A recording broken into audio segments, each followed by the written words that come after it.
Assalamualaikum warahmatullahi wabarakatuh. Berjumpa kembali bersama Bu Habibah dalam mata pelajaran Ilmu Pengetahuan Sosial. Bagaimana kabar kalian? Semoga selalu sehat ya. Meskipun dalam kondisi pandemi seperti ini, kalian semuanya harus tetap semangat. Baiklah anak-anak, pada pertemuan kita kali ini, Bu Habibah akan menjelaskan materi tentang bentuk-bentuk interaksi sosial. Tetapi sebelumnya, marilah kita berdoa terlebih dahulu, mudah-mudahan ilmu kalian bermanfaat. Berdoa, mulai. A'udzubillahi minasyaitonirrajim. Bismillahirrahmanirrahim. Rabbi zidni ilma warzuqni fahma waj'alni minas sholihin birahmatika ya arhamar rahimin. Amin. Berdoa selesai. Seperti yang kita ketahui bersama bahwa dalam kehidupan sehari-hari manusia selalu melakukan interaksi dengan manusia yang lain. Hal ini dikarenakan manusia sebagai makhluk sosial selalu membutuhkan orang lain untuk mempertahankan kehidupannya. Mereka berinteraksi dalam bentuk beraneka ragam. Bagaimana bentuk interaksi di antara mereka? Mari kita ikuti penjelasan berikut ini. Baik anak-anak, pada hari ini Bu Habibah akan melanjutkan materi interaksi sosial pada minggu yang lalu. Tapi pada hari ini, pada pertemuan kali ini akan kita lanjutkan ke bentuk-bentuk interaksi sosial. Di dalam kehidupan sehari-hari kita bisa melihat seseorang atau sekelompok orang, baik hidup dengan keluarga, jalan ataupun di kantor dan mana saja melakukan interaksi sosial. Mereka berinteraksi sosial dalam bentuk yang beraneka ragam. Ada beberapa bentuk interaksi sosial dalam kehidupan masyarakat, yaitu yang pertama proses sosial asosiatif, interaksi sosial asosiatif. Yang kedua proses sosial disosiatif, interaksi sosial disosiatif. Baik, mari kita identifikasi satu persatu bentuk-bentuk dari interaksi sosial. Mulai yang pertama yaitu interaksi sosial asosiatif. Sekali lagi, yang pertama kita akan membahas tentang interaksi sosial asosiatif. Apa itu proses sosial asosiatif atau interaksi sosial asosiatif? Interaksi sosial asosiatif adalah interaksi yang mengarah pada kesatuan, kebersamaan, dan kerukunan. Pada dasarnya, proses ini terjadi apabila seseorang atau sekelompok orang melakukan interaksi sosial yang mengarah pada kesatuan pandangan. Pada proses sosial asosiatif terdiri atas 3 bentuk. Yang pertama yaitu kerjasama, kemudian yang kedua akomodasi, dan yang ketiga asimilasi.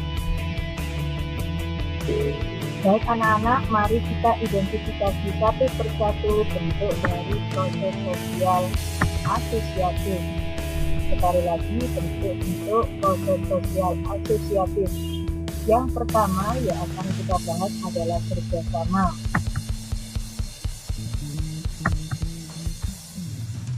Kerjasama adalah usaha yang dilakukan oleh individu atau kelompok dalam mencapai tujuan bersama.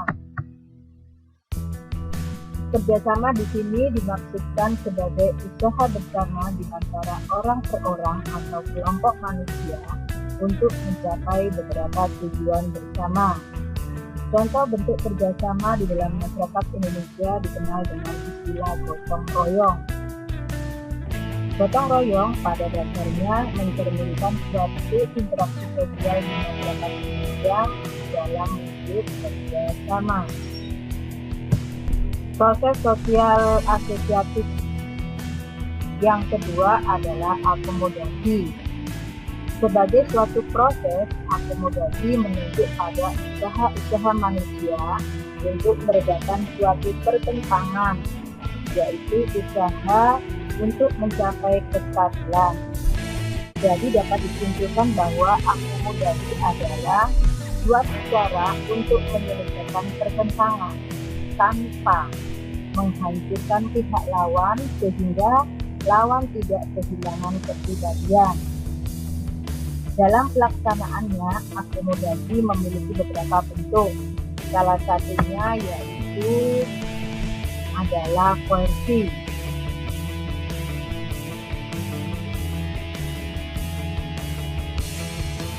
Anak-anak, tentu kalian pernah melihat di berbagai media massa pedagang kaki lima yang berjualan di trotoar, kemudian digusur paksa oleh Satpol PP. Inilah yang disebut dengan koersi. Jadi koersi adalah salah satu bentuk akomodasi dengan menggunakan paksaan, ancaman, tekanan maupun paksaan. Bentuk lain dari proses sosial asosiatif selain koersi yaitu ada adjudikasi. Adjudikasi adalah penyelesaian masalah melalui media hijau atau pengadilan. Contoh misalnya hakim memberikan hukuman kepada pengemudi motor. Dan masih banyak bentuk-bentuk proses sosial asosiatif yang lain yang dapat kita pelajari. Bentuk lain dari interaksi sosial asosiatif yaitu asimilasi. Sekali lagi, asimilasi adalah salah satu bentuk dari proses sosial asosiatif. Proses sosial di mana dua kelompok masyarakat dengan budaya yang berbeda membaur menjadi satu budaya baru. Dari interaksi kedua kebudayaan yang berbeda tersebut, kebudayaan asli berubah sehingga membentuk kebudayaan baru sebagai kebudayaan kelahiran. Atau dapat dikatakan, dapat disimpulkan bahwa asimilasi itu adalah pembauran satu kebudayaan yang disertai dengan hilangnya ciri khas kebudayaan asli hingga membentuk kebudayaan yang baru. Proses asimilasi dapat dengan mudah terjadi melalui beberapa cara, antara lain dengan bersikap toleransi, kemudian bersikap saling menghargai dengan orang lain dan saling menghargai kebudayaan.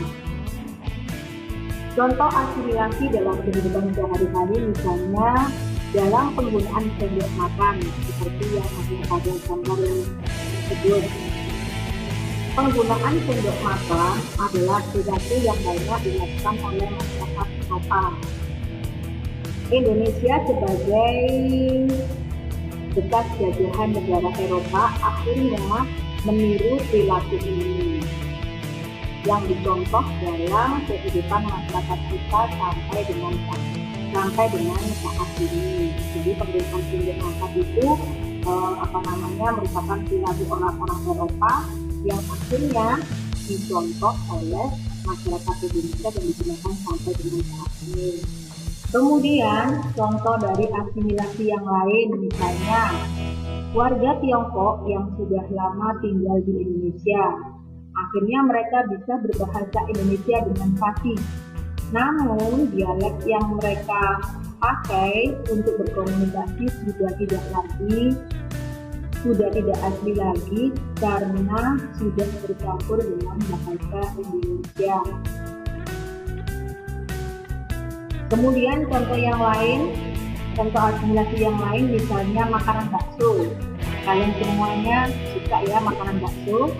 Makanan bakso itu adalah makanan yang dibawa oleh orang-orang Tiongkok, kemudian lama-kelamaan diakui sebagai makanan Indonesia yang dibuat dari daging sapi, ayam, dan sebagainya.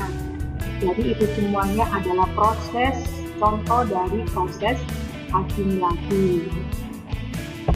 Baik anak-anak, selanjutnya kita akan mengidentifikasi bentuk-bentuk interaksi sosial yang kedua, yaitu interaksi sosial disosiatif.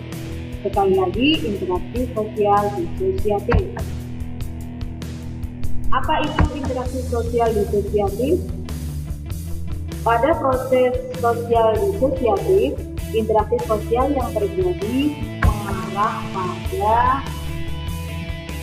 hal-hal yang bersifat negatif atau yang bersifat berlawanan. Proses ini terjadi apabila seseorang atau sekelompok orang melakukan interaksi sosial yang mengarah pada konflik dan merenggangkan solidaritas kelompok.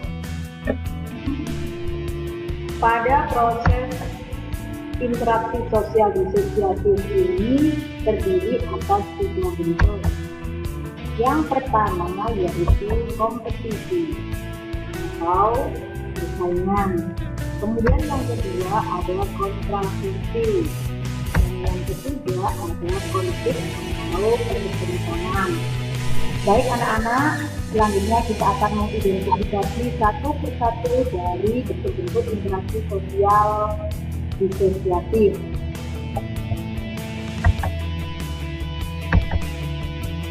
Proses sosial disosiatif yang akan kita bahas di sini adalah kompetisi atau persaingan.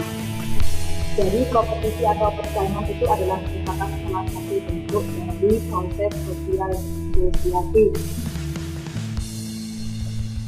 Proses sosial disosiatif dalam bentuk kompetisi atau persaingan adalah suatu proses individu atau kelompok yang saling bersaing untuk mencari keuntungan melalui bidang-bidang kehidupan tertentu. Contoh misalnya mendapatkan gelar juara atau mendapatkan kesuksesan atau mendapatkan sebuah piala bahkan mendapatkan sebuah hadiah. Untuk mendapatkan semua itu, seseorang harus bersaing satu dengan yang lainnya. Di dalam persaingan ada dua jenis. Yang pertama, persaingan bersifat pribadi dan persaingan yang bersifat kelompok. Kompetisi pribadi melibatkan satu individu dengan individu yang lain, yang secara langsung bersaing untuk mendapatkan sesuatu. Misalnya, persaingan antara calon ketua OSIS, kemudian persaingan tunggal putra atau putri kejuaraan bulu tangkis dan lain sebagainya. Sedangkan kompetisi kelompok merupakan persaingan yang melibatkan berbagai pihak secara berkelompok. Misalnya, pertandingan sepak bola, basket, pertandingan voli, dan lain sebagainya.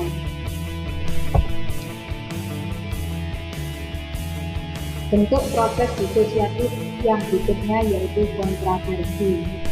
Kontraversi adalah suatu bentuk interaksi sosial yang ditandai dengan adanya ketidakpastian mengenai diri seseorang atau perasaan tidak suka yang diperlukan. Atau dengan istilah lain, kontraversi adalah sikap mental yang tersembunyi terhadap orang lain atau terhadap unsur-unsur kebudayaan suatu golongan tertentu. Kontraversi ini ditandai oleh gejala-gejala adanya ketidakpastian mengenai diri seseorang dan perasaan tidak suka yang disembunyikan, kebencian atau keraguan terhadap kepribadian seseorang. Contoh dari kontraversi misalnya adanya demo kenaikan harga BBM di masyarakat.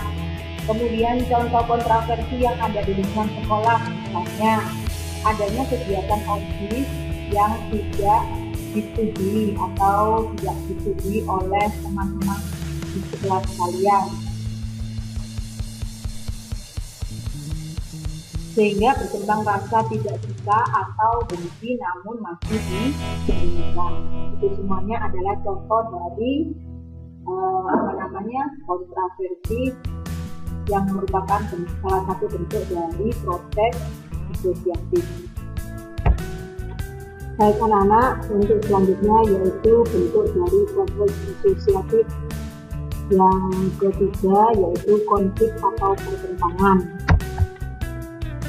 Konflik atau pertentangan adalah suatu proses interaksi di mana individu atau kelompok berusaha memenuhi tujuannya dengan jalan menentang pihak lawan yang disertai dengan ancaman atau kekerasan. Sehingga akibat dari adanya pertentangan atau konflik ini, harta benda menjadi hancur, kebahagiaan keluarga menjadi berampas karena banyaknya korban nyawa yang terlilit secara paksa. Konflik terjadi jika dua pihak berusaha saling menggagalkan tujuan masing-masing. Pertentangan atau konflik disebabkan antara lain karena adanya perbedaan antara individu dengan individu, perbedaan kebudayaan, perbedaan kepentingan atau yang lain. Demikian anak-anak penjelasan mengenai bentuk-bentuk interaksi sosial. Semoga bermanfaat. Bagaimana anak-anak? Mudah kan? Sekali lagi Bu Halimah mengingatkan bahwa belajar IPS itu tidak semuanya harus dihafalkan, tetapi ada beberapa yang memang kalian harus tahu konsepnya. Apabila kalian sudah tahu konsep, maka kalian akan bisa mendeskripsikan, bisa menjabarkan, bahkan kalian bisa menceritakan dengan bahasa kalian sendiri tanpa harus dihafalkan.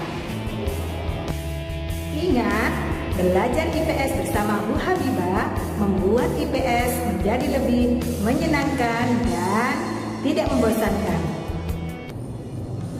Baik anak-anak, selanjutnya Bu Habibah mempunyai satu soal berpikir tingkat tinggi. Perhatikan soal berikut ini.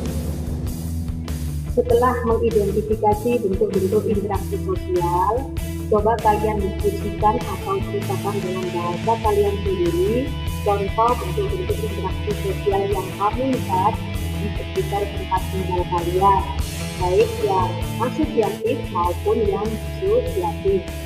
Sekali lagi, kalian coba untuk mendiskusikan atau menceritakan dengan bahasa kalian sendiri contoh dari bentuk-bentuk interaksi sosial yang pernah kamu lihat, kamu perhatikan di sekitar tempat tinggal kalian, baik yang asosiatif maupun yang disosiatif.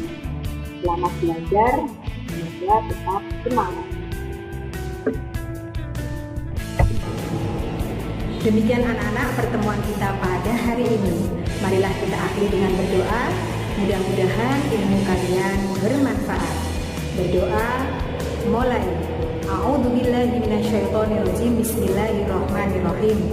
Allahumma inni as'aluka ma 'allamtani fardhu ilayya inda hajati wa la tansani ya rabbal alamin. Amin. Berdoa selesai. Madrasah hebat, madrasah bermartabat. MTS Wahid Hasyim Jaya. Wassalamualaikum warahmatullahi wabarakatuh.